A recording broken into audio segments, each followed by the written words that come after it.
So hello everyone, स्वागत है आप लोगों का आरके स्टडी स्काई पर। दोस्तों, हम लोग यूपी बोर्ड कक्षा 9 गणित की स्टडी कर रहे थे और गणित में हम प्रश्नावली 1D के कुल 7 क्वेश्चन को सॉल्व कर लिए थे पिछले वीडियो लेक्चर तक।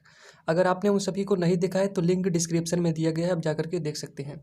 चूँकि यह वीडियो बहुत लेट से आ रही है, इसका रीज़न यह है कि आप लोगों ने न तो वीडियो को लाइक किया है और न ही वीडियो को कोई कमेंट करते हैं। तो प्लीज़ लाइक कर दिया करो यार वीडियो को, और कमेंट में जय हिंद जरूर लिखिएगा, अभी कभी आप लोग लिख दीजिए। तो चलिए फिर बिना टाइम वेस्ट किए आज की इस वीडियो को स्टार्ट करते हैं। सो देखिए, 8वां क्वेश्चन आपका क्या बोल रहा है कि नीचे दिए गए कथन सत्य है या असत्य है, कारण के साथ अपने उत्तर दीजिए। यानी कि इन सब में कौन सत्य है और कौन असत्य है, यह आपको बताना है। तो देखिए, पहला क्या बोल रहा है कि प्रत्येक अपरिमेय संख्या एक वास्तविक संख्या होती है। क्या यह होती है? क्या प्रत्येक अपरिमेय संख्या एक वास्तविक संख्या होती है? हाँ, होती है। क्यों?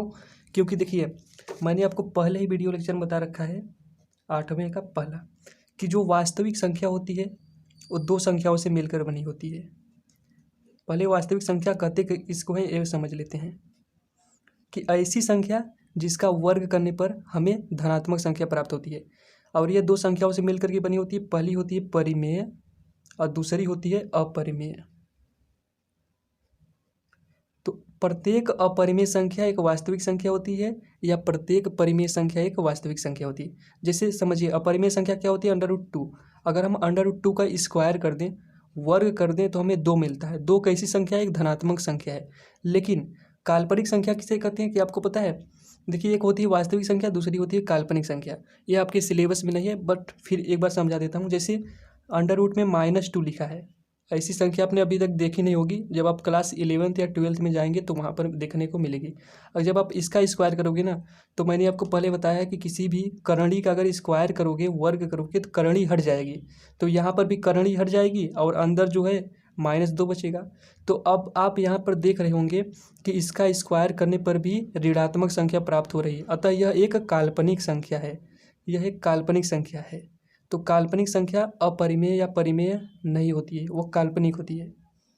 तो वास्तविक संख्या परिमेय संख्या होती है और अपरिमेय संख्या दोनों होती है। ठीक, ये जो √-2 है, यह न तो वास्तविक है या फिर न तो परिमेय है, न तो अपरिमेय है। यह कैसी संख्या है? काल्पनिक संख्या है।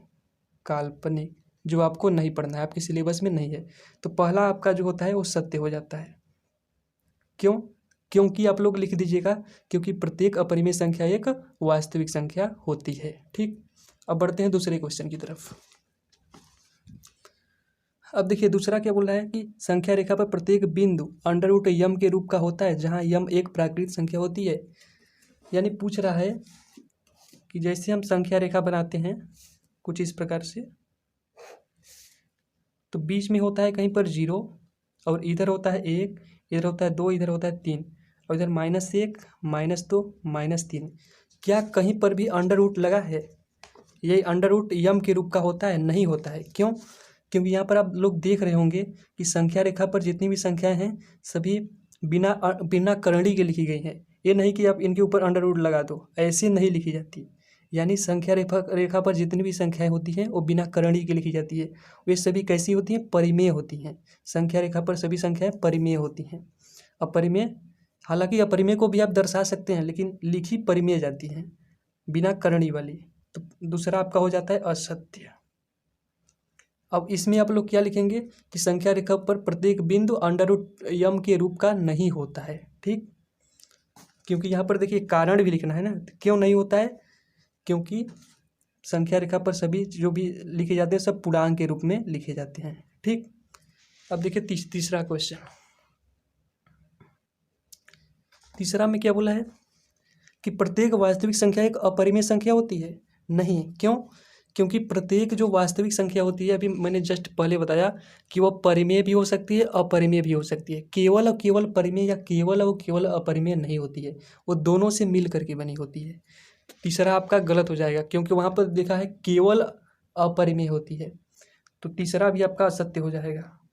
और कारण में आप लोग क्या लिखेंगे कि वास्तविक संख्या परिमेय और अपरिमेय दोनों से मिलकर के बनी होती है, न कि केवल अपरिमेय, न कि केवल परिमेय। ठीक, तो आशा करता हूँ कि आपको यह समझ में आ गया होगा। अब बढ़ते हैं अपने 9वें क्वेश्चन की तरफ।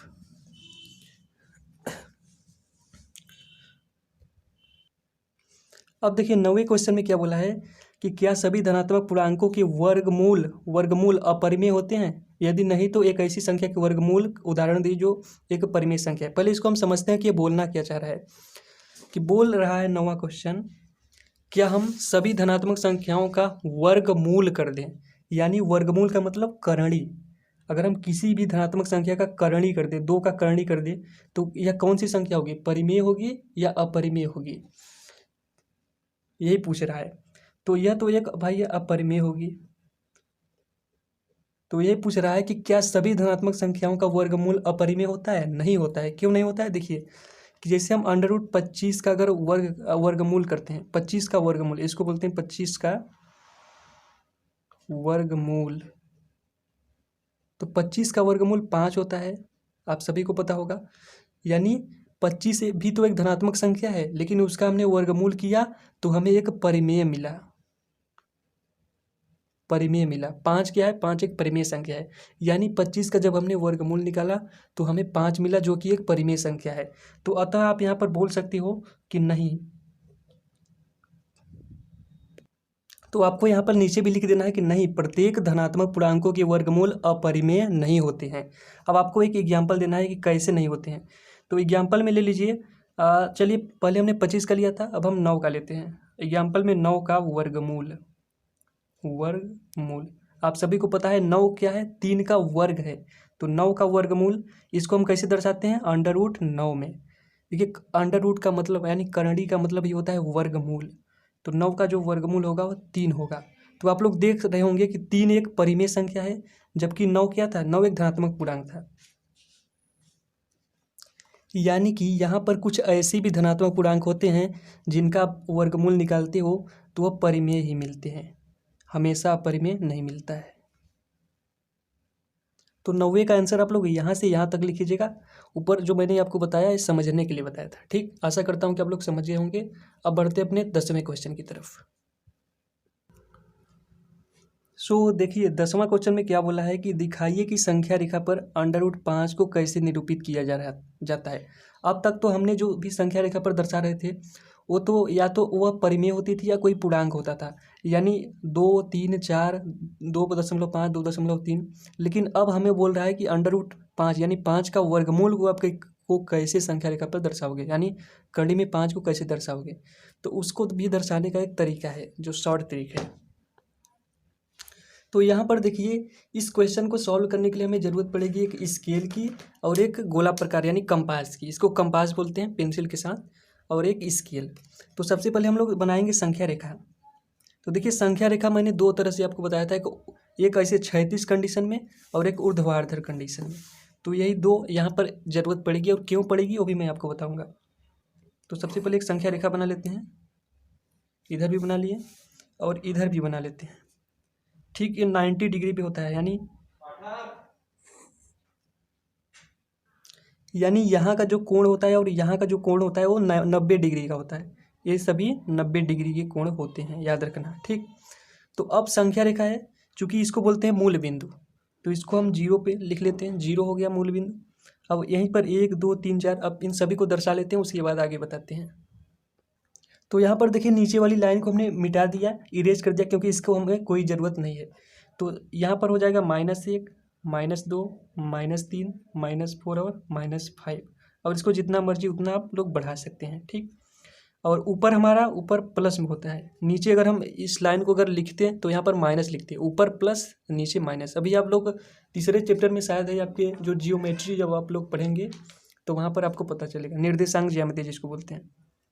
तो +2, अब इधर +3, +4, +5।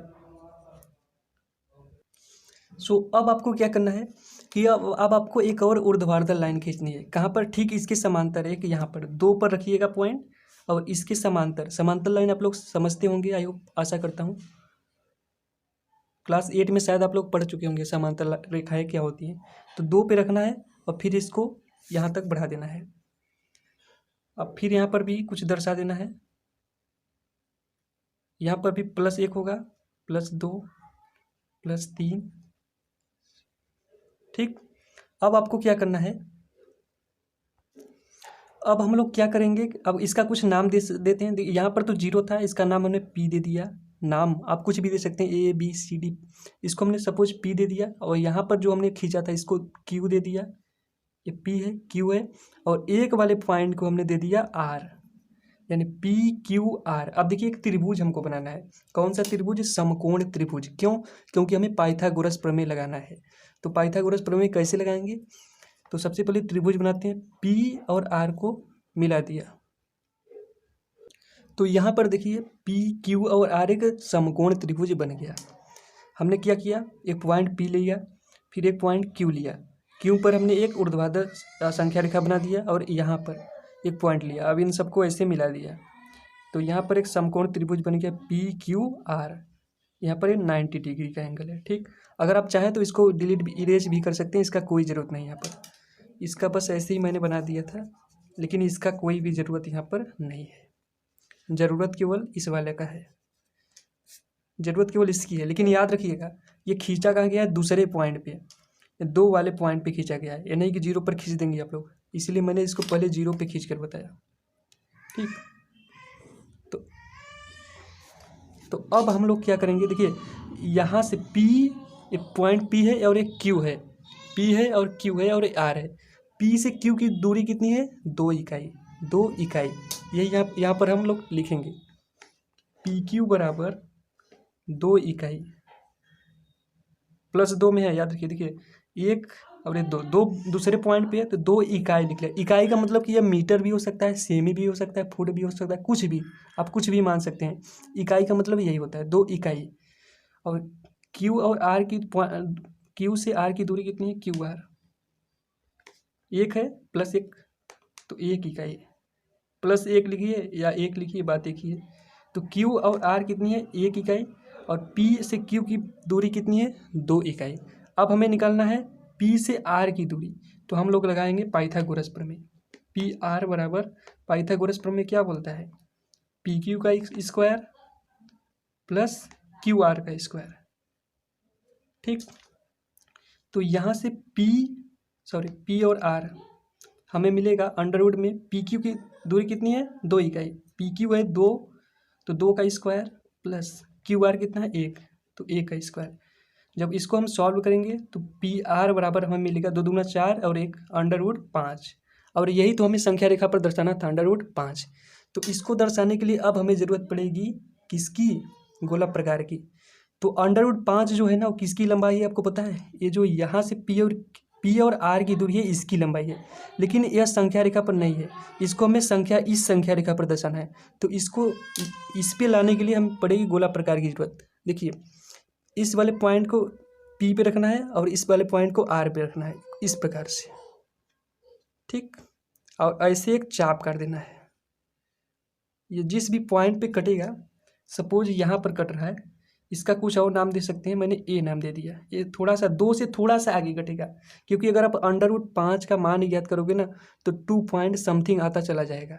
2 से थोड़ा सा ज़्यादा होता है बस, क्योंकि 4 का मान, अंडर रूट 4 का मान 2 होता है, तो अंडर रूट 5 का मान कितना होगा? 2 से थोड़ा सा आगे होता है। इसलिए जो चाप कटा 2 से थोड़ा सा यहाँ पर कटा पॉइंट ए पर।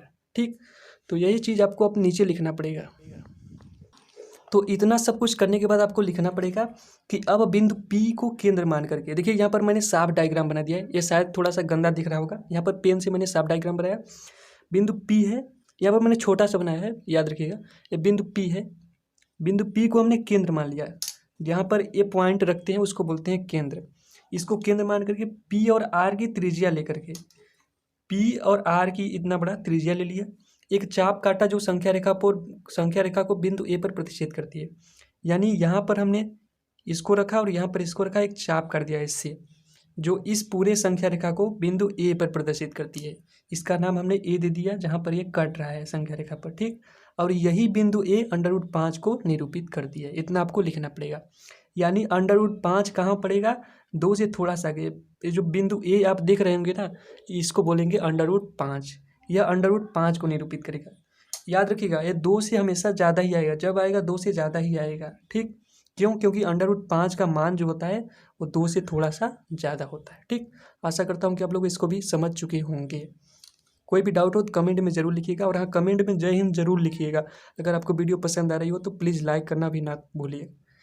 तो चलिए फिर नेक्स्ट क्वेश्चन की ओर बढ़ते हैं।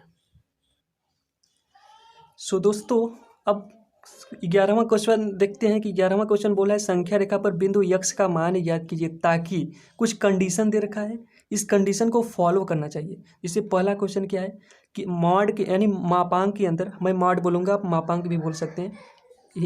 हिंदी में मापांक और इंग्लिश में मॉड बोलते हैं, याद है, सबको पता होगा। तो मॉड के अंदर यक्स माइनस 5 जो है वो बड़ा होगा 3 से। तो यक्स का कुछ ऐसा मान ज्ञात करिए। पहले मैं आपको समझा देता हूँ कि जो 11वां का पहला क्वेश्चन बोल के रहा है, 11 का पहला क्वेश्चन क्या बोल रहा है कि मॉड के अंदर यक्स माइनस 5 जो होगा वो बड़ा होना चाहिए 3 से। यक्स का आप कुछ ऐसा मान ज्ञात करो कि जो यहाँ पर रखने पर वो हमेशा बड़ा आए 3 से, और इसी को हमको संख्या रेखा पर दर्शाना है कि यक्स का मान हम कहाँ से कहाँ ले सकते हैं। अगर मैं एग्जाम्पल ले लूँ कि यक्स बराबर, अगर मैं 3 नहीं, अगर 6 रख देता हूँ, 6 रख करके देखते हैं क्या होता है। तो यक्स की जगह पर जब आप यहाँ पर 6 रखोगे, 6 माइनस 5, तो 6 में से 5 जाएगा 1। अब आप लोग देख सकते हो कि 1 क्या है, छोटा है 3 से, यानी 6 यक्स बराबर 6 नहीं रख सकते। ठीक, अगर हम यहीं पर यक्स बराबर 7 रख देते हैं, चलो 7 रख के देखते हैं, तो यहाँ पर क्या होगा 7। अभी मैं जस्ट आपको समझा रहा हूँ, अभी इसको हल करने का तरीका भी बताऊँगा, पहले समझ लेते हैं। यक्स बराबर पहले 7 रखते हैं, तो 7 माइनस 5, 7 माइनस 5 कितना होता है 2। अब मॉड से बाहर निकलेगा तो हमेशा पॉजिटिव रहेगा, सबको पता होगा। तो 7 में से जब 5 जाएगा 2, मॉड को मैंने पहले हटा दिया, इतना समझ सकते हैं। लेकिन 2 भी क्या है, 3 से छोटा है, यानी यक्स का मान 7 भी यहाँ पर नहीं हो सकता है।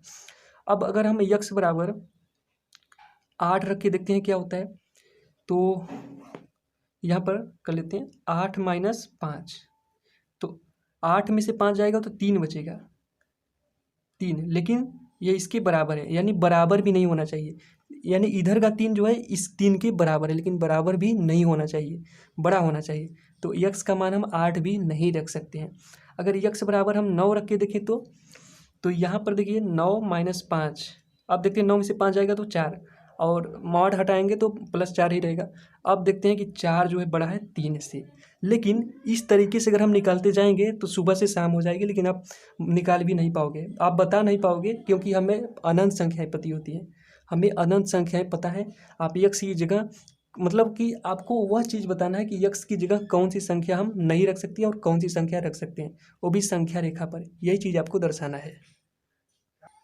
तो यानी कहने का मतलब यह है कि यक्स का मान हम 6 नहीं रख सकते, 7 नहीं रख सकते, 8 नहीं रख सकते, यानी 8 से बड़ा होना चाहिए, और किससे छोटा होना चाहिए ये भी हम इसी प्रकार से पता लगा सकते हैं। लेकिन यह बहुत लंबी प्रक्रिया होगी, ये तो इसलिए मैंने बताया ताकि आप समझ सकें कि ये पूछ क्या रहा है। अब हम इसको सॉल्व करते हैं, अब हल करने का तरीका समझिए। तो यहाँ पर सबसे पहले आपको क्या करना पड़ेगा, सबसे पहले हम मॉड से बाहर निकाल लेते हैं इसको। तो मॉड से बाहर निकालेंगे तो यक्स माइनस 5 रहेगा, जो कि बड़ा है किससे, 3 से। ठीक, बराबर का साइन लगा दीजिएगा।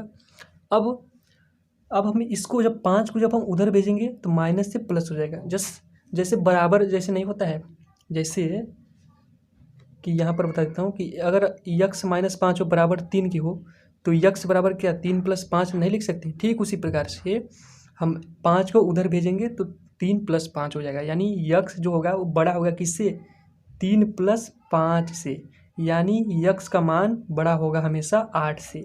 अभी जस्ट मैंने आपको पीछे बताया ना कि यक्स का जो मान अगर 8 से छोटा रखोगे तो यह कंडीशन फॉलो नहीं करेगा, यानी यक्स का मान 8 से बड़ा ही होना चाहिए। तो एक तो पहली कंडीशन आ गई। ठीक, जब यक्स का मान हमने क्या लिया, जब इसका मान हमने धनात्मक लिया, तो यहाँ पर लिखना पड़ेगा जब, देखिए इसमें हम 2 कंडीशन लेते हैं, एक बार धनात्मक लेंगे एक बार ऋणात्मक, क्योंकि हमको पता होता है कि जो मापांक होता है उसके अंदर चाहे धनात्मक रखें या ऋणात्मक, अगर उससे बाहर निकालेंगे तो हमेशा धनात्मक ही रहेगा। यानी यहाँ का जो मान होगा, इसका जो मान होगा, ये तो यहाँ माइनस भी लगा हो सकता है, लेकिन इसको निकालेंगे तो पॉजिटिव हो जाएगा। तो एक बार ऋणात्मक लेंगे एक बार धनात्मक, तो पहले में लिखेंगे जब यक्स का मान धनात्मक लेते हैं, जब यक्स माइनस 5 धनात्मक लेते हैं। ये तो रहा तब जब हम यक्स माइनस 5 का मान धनात्मक लेते हैं। अब दूसरे कंडीशन में क्या लिखेंगे, जब इसका मान धनात्मक लेंगे तो यक्स का बड़ा होना चाहिए 8 से। अब संख्या रेखा पर 2 संख्या हो सकती हैं, 8 माइनस में भी हो सकता है लेकिन प्लस में भी हो सकता है, इसीलिए धनात्मक लिए तो यक्स बड़ा होना चाहिए 8 से। अब यहाँ पर ऋणात्मक लेंगे, तो जब यक्स माइनस 5 का मान ऋणात्मक लेते हैं तब क्या होता है। ऋणात्मक का मतलब है माइनस लिखिए, फिर यक्स माइनस 5 जो कि बड़ा होगा 3 से। एक बार धनात्मक लेंगे, एक बार ऋणात्मक। क्यों? क्योंकि इसका मान जो होगा धनात्मक भी हो सकता है, ऋणात्मक भी हो सकता है। मॉड के अंदर दोनों हो सकते हैं। ठीक, तो अब ब्रैकेट खोलिए, तो माइनस से गुणा होगा माइनस एक्स हो जाएगा, माइनस माइनस प्लस एक्स 3 से। अब देखिए इस 5 को हम इधर भेजेंगे तो ये प्लस से माइनस हो जाएगा, तो माइनस यक्स जो होगा वो बड़ा 5 से, यानी कि माइनस यक्स है वो बड़ा है किससे, 3 में से 5 को घटाएंगे तो -2 बचेगा। अब यहाँ पर क्या करना है, अब एक गलती मत करिएगा कि यहाँ पर माइनस और यहाँ पर माइनस काट दें, नहीं, वो जब बराबर होता है तभी ऐसा होता है। यहाँ पर हम क्या करेंगे, इस माइनस को इधर भेजेंगे, इस माइनस को इधर भेजेंगे, यहाँ पर भी माइनस है तो प्लस हो जाएगा, लेकिन इसका साइन उल्टा हो जाएगा, यानी यक्स जो हो जाएगा। अब देखिए इस माइनस को इधर भेज रहे हैं तो यहाँ माइनस और -2 पहले से ही है, ये इंटू में हो जाएगा, लेकिन इसका साइन ऐसे हो जाएगा। इसकी तरफ पहले बड़ा का साइन था, अब छोटे का साइन हो गया, यानी यक्स जो होगा छोटा होगा किससे। अब जब इसका हल करेंगे तो आएगा यक्स छोटा होगा +2 से, ये माइनस माइनस का गुणा होकर के प्लस हो जाएगा, यानी यक्स छोटा होगा +2 से। यानी यक्स का मान आप कहाँ से कहाँ तक रख सकते हो, 2 से कम होना चाहिए और 8 से बड़ा होना चाहिए। यहाँ पर जब आप मान रखोगे इतना, तब इस कंडीशन को फॉलो करेगा। तो इसी को हमको बनाना है यहाँ पर संख्या रेखा पर। यहाँ पर आपको लिख लेना है कि अर्थात यक्स का मान 2 से छोटा और 8 से बड़ा होना चाहिए। तो संख्या रेखा पर इसको दर्शाने के लिए सबसे पहले हम बनाएंगे एक संख्या रेखा, एक लाइन।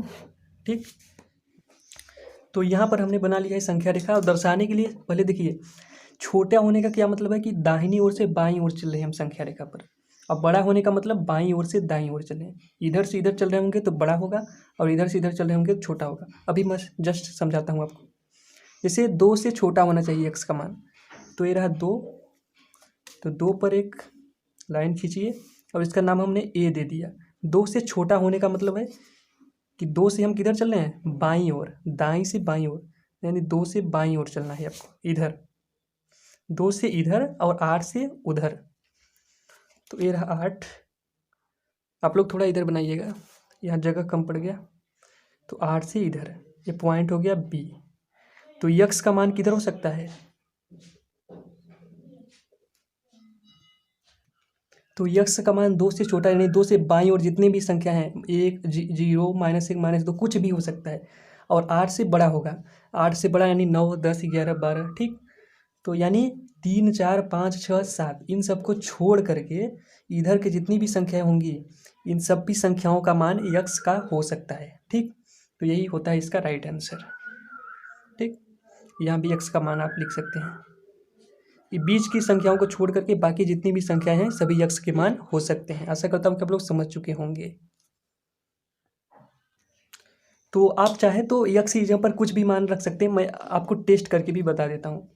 तो जैसे यक्स की जगह पर हम -2 लेते हैं, क्योंकि 2 से छोटा, 2 से बाईं ओर -2, तो यक्स -5 बड़ा होना चाहिए 3 से। यक्स की जगह हम पर, यानी यक्स बराबर हमने माना -2 है। ठीक, तो -2 फिर -5 बड़ा होना चाहिए 3 से।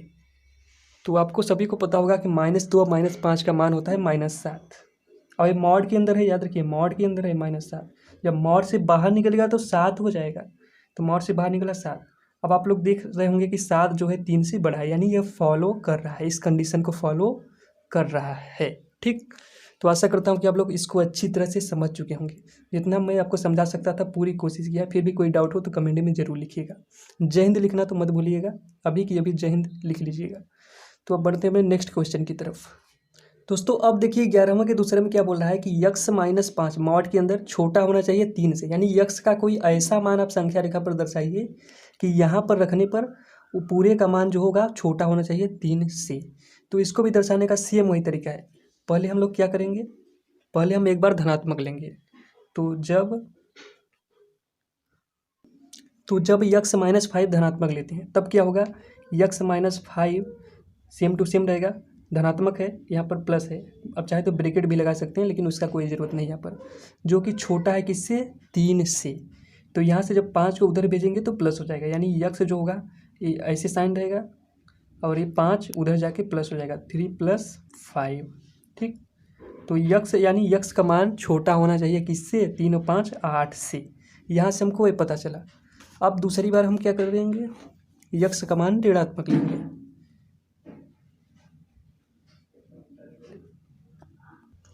यानी जब यक्स माइनस 5 का मान ऋणात्मक लेते हैं तब क्या होता है, तब देखिए माइनस लगाए यक्स माइनस 5 जो कि छोटा है किससे, 3 से, वही ऊपर वाला कंडीशन।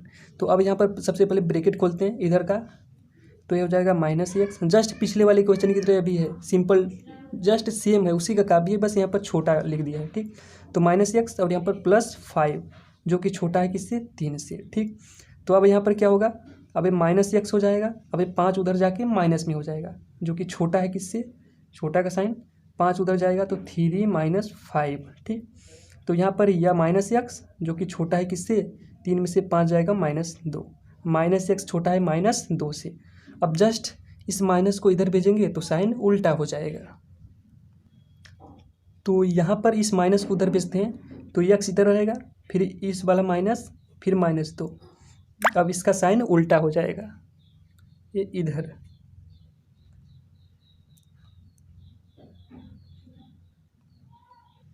जब इसको और सॉल्व करेंगे तो यक्स का मान बड़ा होगा किससे, +2 से, यानी यक्स का मान जो होगा 2 से बड़ा होना चाहिए लेकिन 8 से छोटा। तो यहीं पर आप लिखेंगे अर्थात, तो यहाँ से हमें पता चला कि यक्स का मान 2 से बड़ा और 8 से छोटा होना चाहिए। तो अब इसको सेम पिछले वाले क्वेश्चन की तरह संख्या रेखा पर दर्शा देते हैं। तो सबसे पहले हमें बना दें एक संख्या रेखा, तो ये रहा हमारा संख्या रेखा। अब बोल रहा है 2 से बड़ा, यानी 2 से हम किधर चलेंगे, दाईं ओर, क्योंकि बड़ा का मतलब होता है संख्या रेखा पर दाहिनी ओर चलना। तो ये रहा 2, इसका कुछ नाम दे दिया हमने ए। अब 2 से हमने इधर चल रहे हैं, ठीक, लेकिन 8 से किधर, छोटे की तरफ, यानी 8 पे हमने ऐसे खींचा और इधर दर्शा दिया, ये हो जाएगा यक्स का मान। इसका नाम दे देते हैं पॉइंट बी, यक्स का मान। यानी यक्स का मान 2 और 8 के बीच में कुछ भी हो सकता है, 3 4 5 6 7 8, न तो इधर का हो सकता है न तो इधर का हो सकता है, केवल 2 और 8 के बीच में ही हो सकता है। आशा करता हूँ कि आप लोग समझ चुके होंगे। आप चाहे तो ये सब मान रख करके भी देख सकते हैं, वो जो भी आएगा उस कंडीशन को फॉलो करेगा, जैसे हमने जस्ट पिछले वाले क्वेश्चन में आपको प्रूव करके दिखाया। ठीक, तो आशा करता हूँ कि आप लोग इसको भी अच्छी तरह से समझ चुके होंगे। तो दोस्तों वीडियो ज़्यादा लंबी ना हो इसलिए इसको यहीं पर एंड करते हैं, क्योंकि ज़्यादा लंबी हो जाएगी तो अपलोड में प्रॉब्लम आ सकती है। तो नेक्स्ट वीडियो में अगर आपका ऐसे ही लाइक और कमेंट आता रहा तो क्लास रेगुलर चलती रहेगी, और नेक्स्ट वीडियो में हम जो 11 का जो बचे हुए क्वेश्चन है इन सबको अच्छी तरह से सॉल्व करेंगे। तो चलिए फिर मिलते हैं नेक्स्ट वीडियो में नए क्वेश्चन के साथ, तब तक के लिए जय हिंद, धन्यवाद।